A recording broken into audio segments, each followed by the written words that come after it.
self-expression. Yes, yes. And the song, I always said that the song came to me because I was supposed to sing. And that's why I was able to groove. And I wanted people that I knew could go with me. So I said to Motown, I said, Mr. Gordon, I like your background singers, but I want to get my friends from New York. And if it was that, I said the Sweet Inspiration. He said, oh, they said, okay, yeah, they got a rep. And because the Sweets and I had sung gospel in little gospel groups around Harlem. So Estelle and Myrna, they came in and we took that thing on the church at that point with them on the mic. And then they brought in Ron Percy from MFSB, who had been one of the organizers and power behind the Tramps. And they had done the track in Philadelphia International. That's really MFSB on the track. And so Ron Percy came in from Philly International to supervise the session at Mo West here in L.A., and that's why it came out that way, really driving and pushing like Harold Melvin and the Blue Notes or that kind of thing, or the OJs. And so, there again, it was God directing that whole process. Wow. Amazing. And so, and it blessed me even in the work when I was totally out of money and had so many clients that felt so out of it. And Lord, what am I going to do? We don't have any money in the bank, and we're steadily getting calls from from social workers that there are more clients at this hospital. Can I come here? Can I come there? Would you come and see this family? And what are we going to do? And Mr. Gordy's brother, Robert Gordy, called me one day and said, Carl, I've been reading about your work, and we're so proud of you, but I'm calling you today because these kids in the New York tri-state area are trying to find you. And this was like mid-'80s. I cut the song in 77. Wow. And he said, your record is back on the turntables in New York and in New Jersey, and they're going crazy for it. And they want you to come and perform. I said, well, did you tell them I'm doing ministry now? I'm doing AIDS work. He said, yeah. And they said, well, ask him to come. And so I said, oh, well, they got to know that if I come, I'm going to sing in my collar. I'm trying to find ways to make this not work. So he said, I said, tell him I want $1,000 every time I sing the song. If they call me back, I want another 1,000. He called me back and like 40 minutes said, they said, fine, when can you go? So,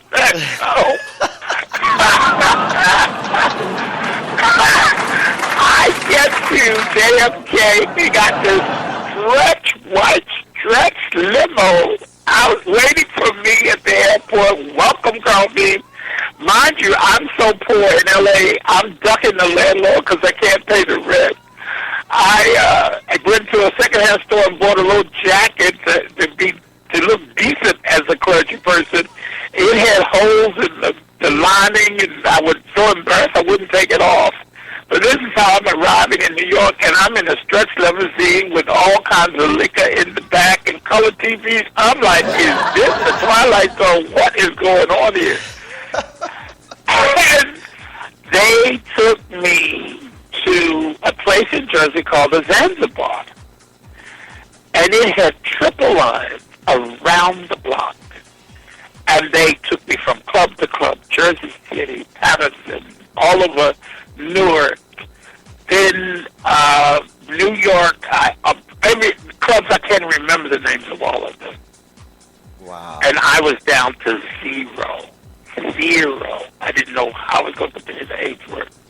And that New York, New Jersey area sent me back to L.A. with almost $35,000. Wow, amazing. And I was able to continue to take care of brothers because of that song 10 years later. Wow. And a straight boy put it back on that's what was so stupid. It was a straight disc jockey who would put it back on the turntable. Spook. I asked him, I said, what made you? I said, what made you put this? He said, man, we all love it. He said, because you said that you're doing what you're thing. You're being you. And so all of us, no matter what it is we want to do, and somebody tells you can't do that, we feel that that's all our song. And I said, well, I guess you told me. Well, then it is. Everybody. Wow. I know that's right. interesting. Yeah, so, it was a black straight guy who put that on, who worked at the Zanzibar, and then along with the gay guys, and they gave it life all over again. Next Plateau leased it from Motown, put it back out, and then Larry and them from the garage did a mix for Next Plateau, which gave it a whole new life.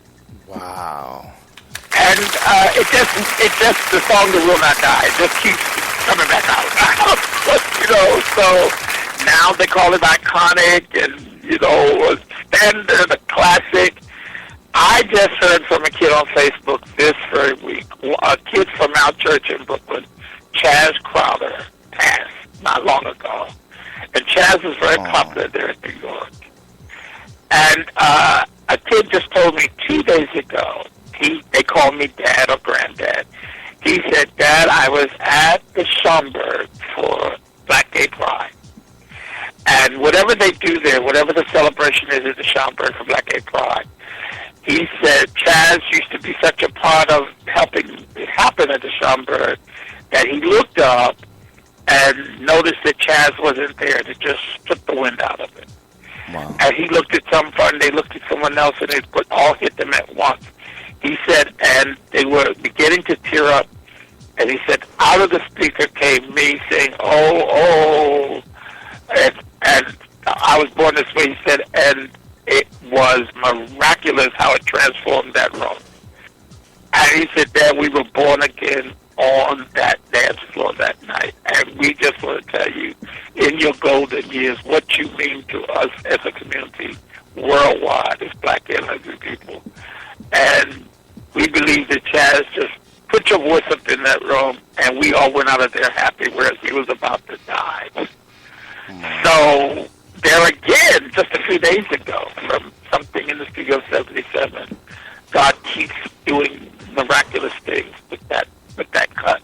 So I'm blessed, just blessed, and I love my folk, and I love the young folk, and I just want them to love each other. And it hurts me when I hear all this bickering and arguing and cutting each other up and dissing. Yes, it's very. That's not ever going to solve anything. And we really need each other now. Now they're murdering us in the streets. The people that are supposed to be protecting us. Our transgender sisters are being murdered all over the world. Yes. And especially those with skin of color. And we just got to find ways to come together. We can't hide out in personal arguments that we create and make that the important thing. The important thing is the survival of our people, period. All of us. But we all have to be in that survival. I think that I've got the support of our people with my AIDS work and what I do as an openly gay man, because I was always saying to them, you can't separate me out. I'm black. I'm of African descent. I'm same-gender loving, but I'm a part of the fight. I was a part of the civil rights fight. Now I need you to help me fight for AIDS funding.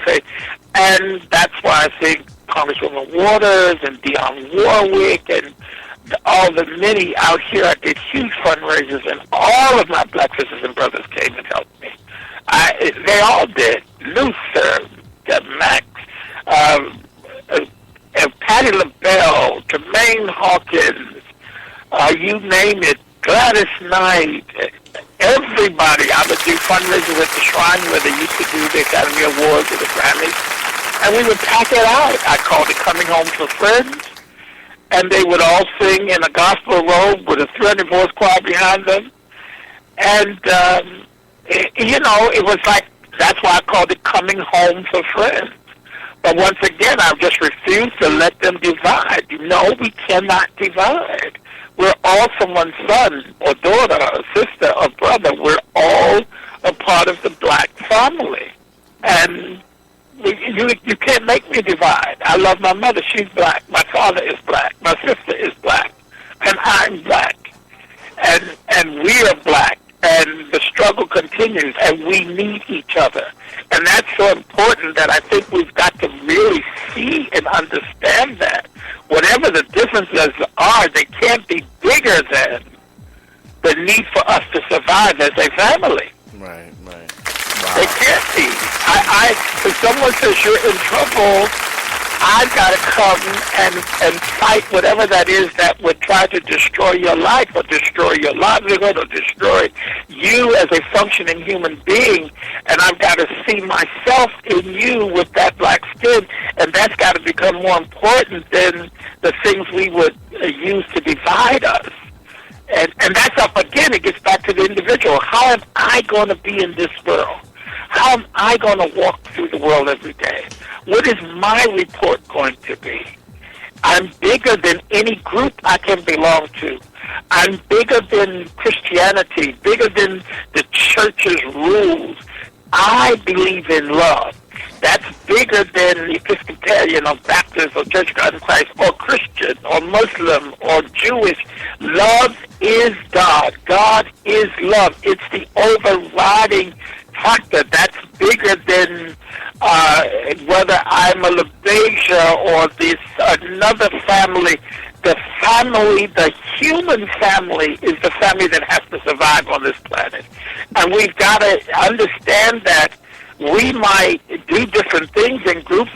They might say, I'm a singer at the union hall, and that's how I got my union card. But I'm also a human being with the dancer, with the poet, with the hip-hop artist, with the person that bought the ticket that sits in the seat. We must see ourselves as part and parcel of each other and not use things to divide and draw lines in the sand and say, well, this is why I'm going to fight you, because that's not a reality. When those buildings in New York were hit, no one was concerned about whether they was LaBeija or Ninja. People were trying to survive what happened in the Twin Towers. Wow. You know, and so we must grow spiritually to a place where I really am my brothers or sisters' keeper, and we are one for real, and we must really see it that way so that we lift each other as opposed to tearing each other down. We can't let any structure, any formation become so powerful that it convinces me that somehow I'm to become your enemy. No, we must say no to that. And we must go in the back room, close the door, and find a way to come out with arms locked and get things done for us to survive as a people. And that's really all there is in the end. That's what did it in the civil rights era. That's what will do it in any era that we're in. I must identify with that young brother who's there calling a thug that they want to blow away. He is my brother. I may not have walked the same walk he's walked. He might have come up with a mother on crack and a father that he never knew, and so his journey was very different than mine. He may never have had a birthday party or a Christmas tree. I've got to be open and willing to hear from him and understand his journey, and then offer my heart and my resources that he and I can grow together and become one. And I've got to be concerned about them blowing him away, because I've got to see that that's me that they're blowing away, and not separate, oh, he's a thug and I'm middle class. Garbage. If they're killing black people, they'll kill my middle class behind too. So it gets back to that ability for us to see each other as part of the same human family. And that's the thing that will bring us to a place of conquering whatever comes up before us. Right, wow. Okay, let's talk a little bit about, Born This Way, the book, which is available online. Born This Way, David Ritz, who's the, I guess, probably one of the biggest showbiz writers. He's the author or the writer of REV. And most of the big, Etta James, you name it, Marvin Gaye, all those. He heard about the ministry here